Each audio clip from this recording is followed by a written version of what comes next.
Cara amiga, caro amigo telespectador, iniciamos hoje uma jornada na qual encontrar-nos-emos aos domingos, às 8 horas de Salvador, e horário oficial de Brasília, às 9 da manhã.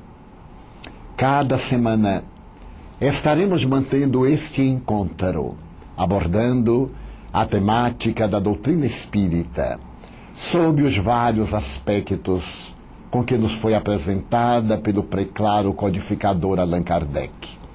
O nosso programa de hoje é dedicado a Jesus. Este vulto extraordinário que venceu a história merece-nos a mais alta, a mais nobre consideração.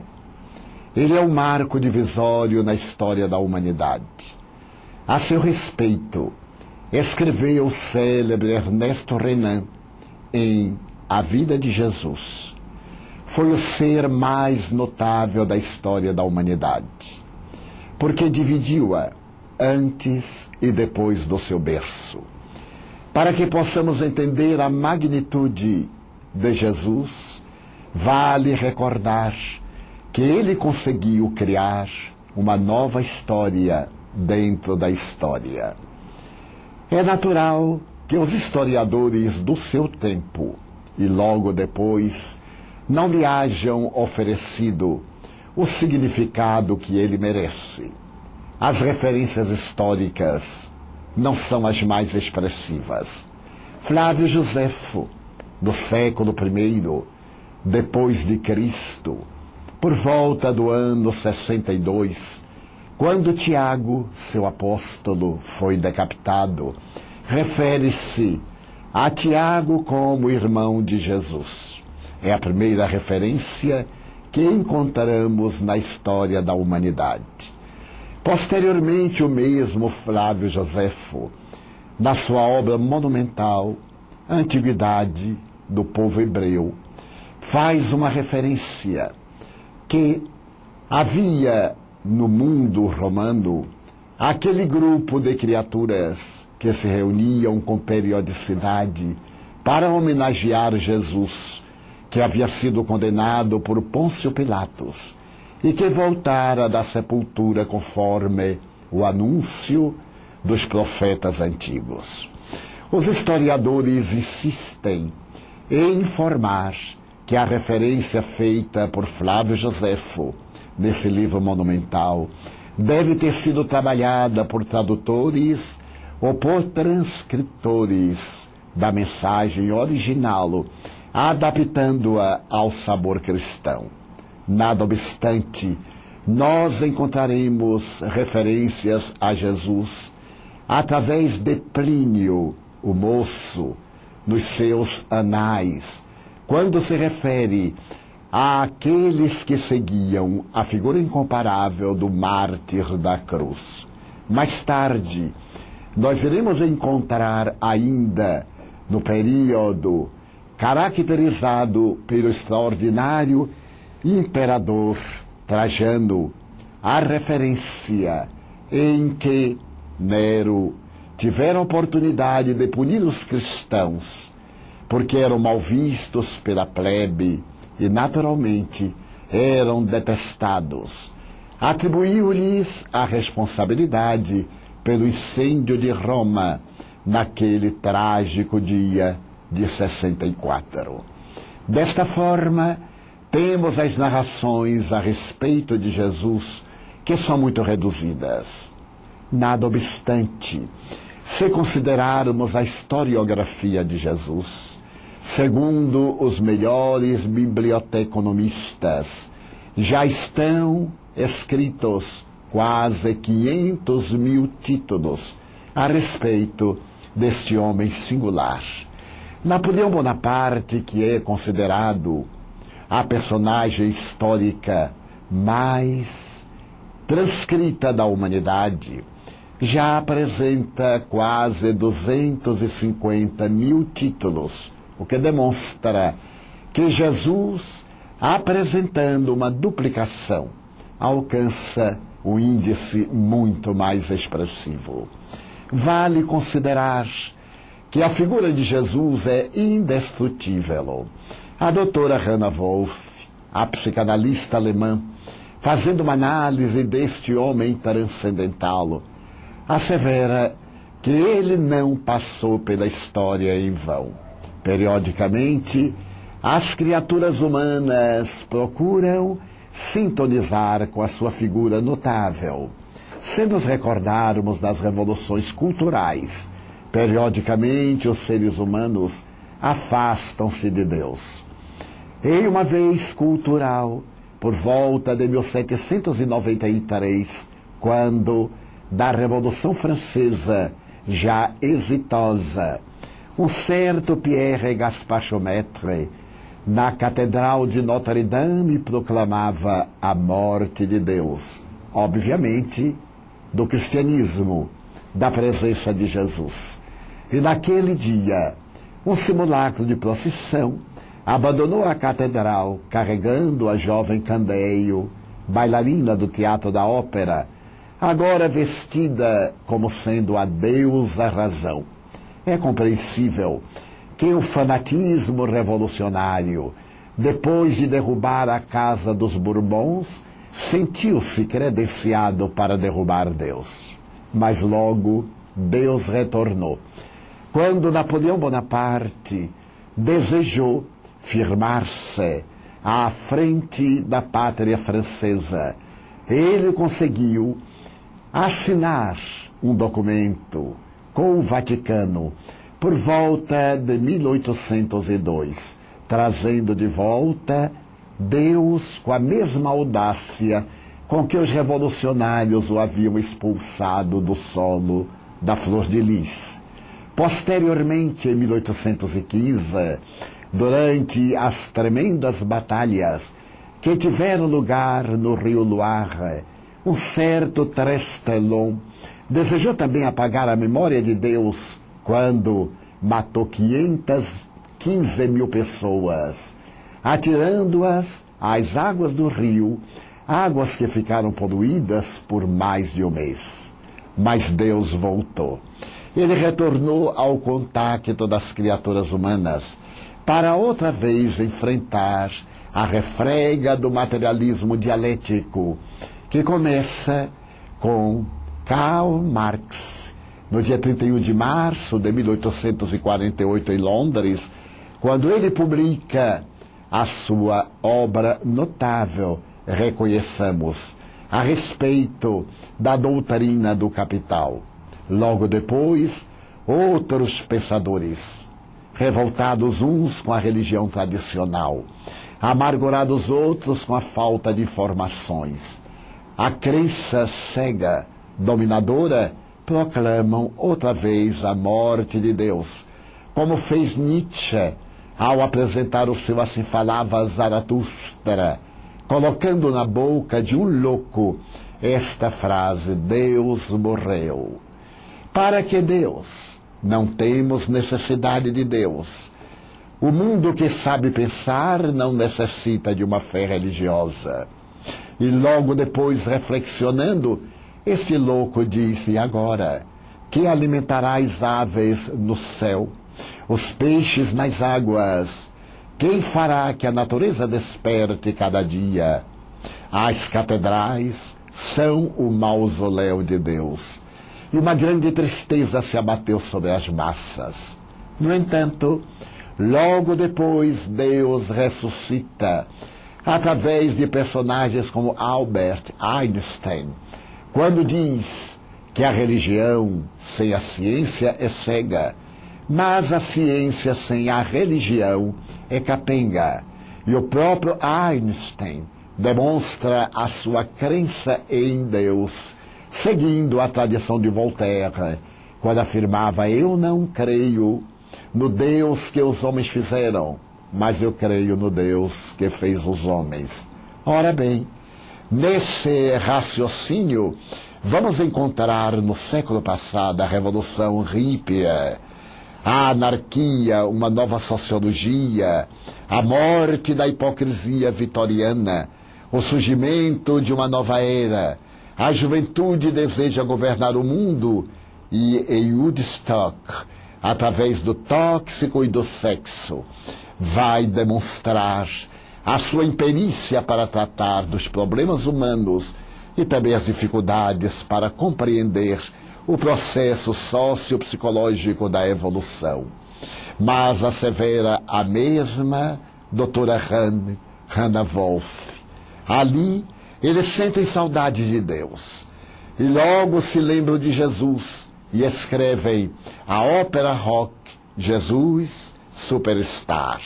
Mais tarde, vamos encontrar mais uma manifestação de retorno de Jesus, quando recebemos, através das telas cinematográficas do mundo, a obra A Última Paixão de Cristo. E mais recentemente, uma outra obra em aramaico, também no cinema, a respeito da paixão de Jesus. Jesus é invencível. E Israel sabia disto, porque Israel, a seu tempo, estava experimentando o silêncio dos céus, cuja boca se cerrara nos últimos 400 anos. Nenhum profeta, nenhuma mensagem. Roma senhoreara-se do mundo e, claro, dominava Israel. Lutava-se internamente para colocar a estátua do imperador defronte do templo de Jerusalém. Os ânimos eram acirrados. Jerusalém era o foco de intrigas. Asseverava-se que as paredes tinham ouvidos e na rua os olhos de César acompanhavam as multidões que transitavam de um lado para outro. A Torre Antônia, onde se aquartelava o poder imperial, as legiões também ali, eis que observava do alto a movimentação no santuário tradicional de Salomão e das velhas manifestações desde o tempo de Zorobabel que o houvera construído por primeira vez. É nesse período tumultuado em que os Haaretz, o povileu, os camponeses sem teto, sem lar, sem trabalho, amontoavam-se em Jerusalém, como também em Roma. O povileu amontoava-se na capital do império, porque os campos quase nada produziam. É nesse clima de hostilidades, de desconfianças, de ódios, que nasce Jesus. Em uma noite memorável do mês de abril, quando sopram os ventos frios, em uma furna de calcário nasce aquele que é a luz do mundo. Mais tarde, os cristãos primitivos, desejando diminuir o impacto do paganismo em Roma, particularmente por causa das Saturnais, celebradas a 24 de dezembro, resolveram antecipar a data do nascimento de Jesus para o então hoje memorável 24 de dezembro. A madrugada de 25, portanto, na noite de 24 para 25 de dezembro, assinalando o nascimento daquele que é a luz do mundo. Desta maneira, diminuindo o impacto das tradicionais festas de prazer, de orgia que Roma celebrava. Mas será importante isto?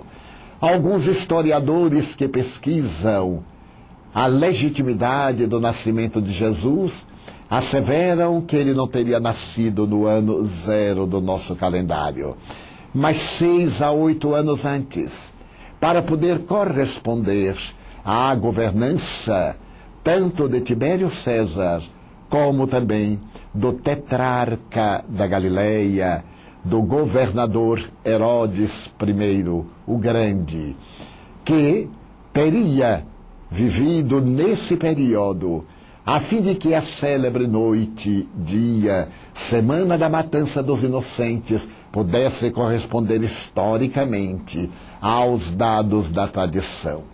Mas será importante que ele haja nascido em abril ou em dezembro, entre 6 e 8 antes da data configurada na atualidade? O importante é que ele nasceu. Nasceu e mudou a história do mundo. Simples como um lírio do campo, nobre como a chama, uma chama de fogo que arde, vígil como a lâmina, glorioso como um raio solar, Jesus veio. E desde então, a humanidade não foi mais a mesma. Depois da sua jornada na humilde família de Nazaré, lugarejo que sequer aparecia na Bíblia, este homem singular, depois de incompreendido dentro do lar, desce, atravessando a Samaria e vai às praias formosas de Cafarnaum, onde encontrará aqueles adredemente convidados antes da sua reencarnação para trabalharem na sua vinha. Ali chamará Simão Bar Jonas, o pescador, filho de Jonas. Ali chamará João, o adolescente quase, filho de Salomé, que fascinada irá pedir-lhe lugar de destaque para os seus 2 filhos. E ele terá a ocasião de dizer-lhe com sabedoria: será que eles estão dispostos a beber do meu cálice até a última gota? Jesus sabia que a sua era a jornada no rumo do holocausto. A sociedade agressiva, a sociedade violenta, a criatura humana recém-saída da barbárie não podia entender o amor. Moisés houvera substituído a lei de tal e qual, a célebre lei de Italião, pelo decálogo. Mas agora ele vinha acrescentar ao decálogo o amor que cobre a multidão de pecados. 19 séculos depois, aformoseando a sua mensagem, o Espiritismo vem apresentar a reencarnação, como escreveu Lázaro no Evangelho segundo o Espiritismo, que levanta do túmulo aqueles que aparentemente dormem e proclamam a nova era. Jesus é singular. Ninguém que se lhe compare, força alguma que possa opor-se-lhe à mensagem grandiosa de renovação. A história não conseguiu apagar o seu vulto, mesmo quando os homens e as mulheres do passado cobriram-no das suas paixões tormentosas, vestiram-no de intolerância nas calamitosas cruzadas, nos terríveis dias da Santa Inquisição. Isso não foi suficiente para diminuir-lhe o brilho. À semelhança de uma gema preciosa, momentaneamente nodoada, assim que se lhe tirou a ganga, ei-la a brilhar, refletindo a claridade estelar. Jesus é eterno no coração da humanidade. Abriu um ciclo histórico que não se fechará mais. E graças ao Espiritismo, que hoje vem para poder ampliar-lhe o significado no coração do mundo aturdido, ele permanecerá impoluto, estoico, intimorato e intemerato, conduzindo todos os seres na direção de Deus, quando então será instalado na terra o reino de amor e de solidariedade. Faremos uma pausa e dentro de 2 minutos estaremos voltando.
Desejamos recordar aos nossos caros telespectadores que o nosso site é www.tvsei.com e também poderão dirigir-nos perguntas para que as possamos responder no último domingo. Portanto, depois de ouvirem alguns programas, aquilo que lhes suscitar dúvidas, por favor, anotem. Nosso e-mail é encontrocondivaldo@tvsei.com. Teremos um grande prazer em dialogar com os nossos caros telespectadores. A partir, portanto, de domingo, às 8 horas da manhã em Salvador, 9 horas de Brasília, teremos o nosso encontro, todos os domingos sucessivamente. O espírito Joana de Ângeles, como vem fazendo há aproximadamente 60 anos, escreveu a sua mensagem de Natal, que intitulou como Paz na Terra. Oferecemos-la aos nossos telespectadores, na palavra da veneranda benfeitora. Diz ela: o povo escolhido estava muito cheio de si e de angústias para poder receber-lhe e para poder entender-lhe a mensagem de libertação. Assinalado pelos cativeiros no Egito e na Babilônia, as suas eram ambições belicosas, agora que se encontrava sob as dominadoras legiões romanas. A sociedade estava dividida entre os poderosos e os miseráveis. Os primeiros eram os que se locupletavam com as migalhas do poder temporal, político, civil e religioso, e com os favores das moedas e propriedades que se atribuíam direito de uso e de gozo. Os outros eram os dependentes, as vítimas da usurpação e da prepotência, que se espalhavam por toda parte como praga avassaladora, gerando sofrimento inaudito. Os ricos e felizes não tinham a sutil percepção para sentir o desespero das massas, que manipulavam de acordo com seus interesses mesquinhos e danosos. Os desditosos habituaram-se ao escárnio e ao abandono a que foram relegados. Deus, para ambos grupos, era o Senhor dos exércitos, o Vingador, que enviaria à terra o seu libertador no momento adequado, aquele que encharcaria de sangue as terras, que consideravam abençoadas, nas quais surgiria a felicidade para todos. Gananciosos, os abastados estavam sempre insaciáveis, enquanto que resignados e indiferentes os miseráveis formavam duas moles distintas, que periodicamente se enfrentavam, mal escondendo os ódios que os dominavam. As tricas farisaicas, as covardes perseguições a qualquer preço, mesmo as de natureza religiosa, baseadas em sofisticados artigos legais, elaboradas para proteger os poderosos, multiplicavam-se no seio dessas massas agitadas. A desconfiança e a temeridade exerciam papel preponderante nos relacionamentos. O zelo falso dos religiosos soberbos cuidava das aparências, olvidando-se da essência dos ensinamentos tradicionais, centrados no amor de Deus, na compaixão e na misericórdia para com os infelizes, dividia-os lamentavelmente, empurrando para a vilania os deserdados. Traições ignominiosas trabalhavam a convivência com os dominadores, a fim de serem eliminados os competidores, enquanto a águia romana sobranceira voava sobre as cidades vencidas e os corações amedrontados. Todos experimentavam medo, mesmo aquele que manejava as rédeas do poder. É que a injustiça é serva da própria impiedade, tornando-se autodestrutiva. A esperança bater em retirada e a mudorra em torno dos ideais permanecia no lugar do antigo entusiasmo do povo, que aparentava confiar em Deus. Até quando? Todos interrogavam-se, o longo esquecimento divino a respeito das suas dores. Assim era o povo de Israel, os orgulhosos filhos de Abraão, naqueles já longínquos dias, que assim comportava-se atrevendo-se a considerar-se como eleitos, mas cuja conduta os desmentia. Israel, pois, não o merecia. Assim mesmo, em uma noite silenciosa e fria, o Rei Celeste desceu do esplendor do sólio estelar e veio viver entre as criaturas. Elegeu um burgo onde as tradições situavam como berço o lugar em que nasceria o Messias. Evitou testemunhas do momento em que tomou o envoltório material, a fim de confundir-se com a massa, viver com todos, sendo diferente dos mesmos. Fez-se acompanhar de coortes espirituais, que prepararam a psicosfera em que mergulhou, e de animais domésticos em doce convívio de amor.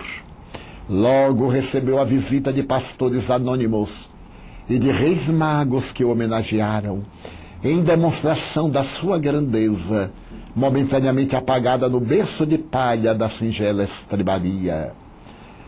Escolheu um período ruidoso, festivo, a fim de preparar o advento da Boa Nova, como mensagem encantadora e pura, assinalada pelos júbilos do coração que se desencarcera das paixões e da mente que se exalta na direção do amor. Aquele nascimento singular, no momento de grande alucinação coletiva na Terra, deveria dividir os fastos da história, assinalando o seu como o período da preparação da paz. Não era um conquistador odiento, que vinha armado para os combates destrutivos, mas um vencedor que viera somente para amar. Por isso, não foi reconhecido, ou melhor, não o quiseram conhecer, porque estavam preparados para a guerra, para o crime, para o ódio, para o desforço, longe dos sentimentos da compaixão e da misericórdia, da compreensão e da caridade. Israel era soberba e o seu povo ingrato. Por isso Roma a esmagava com as suas legiões impiedosas, ameaçando sempre com a força e a arrogância dos seus administradores de um dia. Não havia lugar naqueles corações para a compreensão da fragilidade humana, da temporalidade de todas as coisas, para o esforço de solidariedade. Forte, então, era aquele que esmagava, mesmo que fosse vencido logo depois pela doença, pela desgraça política, pela morte. O fraco era odiado, porque não revidava, nem disseminava o desprezo ao inimigo em face da sua situação subalterna. Jesus, porém, foi a força do amor que modificou as estruturas do pensamento e da razão, alterando por definitivo a face do planeta. Nunca mais a Terra seria a mesma depois dele. Antes, sofria o peso do carro da guerra perversa e das devastações do ódio. É certo que ainda não cessaram os combates do homem e da mulher contra os seus irmãos. No entanto, permanece o sentimento de fraternidade em memória e em homenagem a ele. Combatido, permaneceu amando. Odiado, continuou amando. Crucificado, persistiu amando. E morto, ressuscitou do túmulo, a fim de prosseguir amando. Quando chegar a evocação do seu Natal, ama em memória do seu amor. Não te preocupes em oferecer coisas na alucinação mercadológica em que ele é substituído por Papai Noel, ou esdrúxulas figuras outras em sórdido combate contra a sua existência entre nós. Lembra-te de doar-te, de fazer algo mais pelo teu próximo, além do que o dinheiro pode comprar com indiferença, mas que somente o amor pode ofertar. E celebra a evocação da noite inesquecível, contribuindo com todo o favor em benefício da paz na terra. Desejamos lembrar que o nosso site é www.tvsei.com. E para entrar em contato conosco, através de e-mail, mandando-nos suas sugestões, suas opiniões, pode escrever-nos para encontrocondivaldo@tvsei.com. Até o próximo domingo, dia 31. Este é um programa piloto, a primeira experiência. Reconhecemos os desafios, as dificuldades e certamente os muitos equívocos que iremos corrigindo através do tempo. Feliz Natal, que Deus nos abençoe, que haja paz entre nós. Até domingo, se Deus quiser.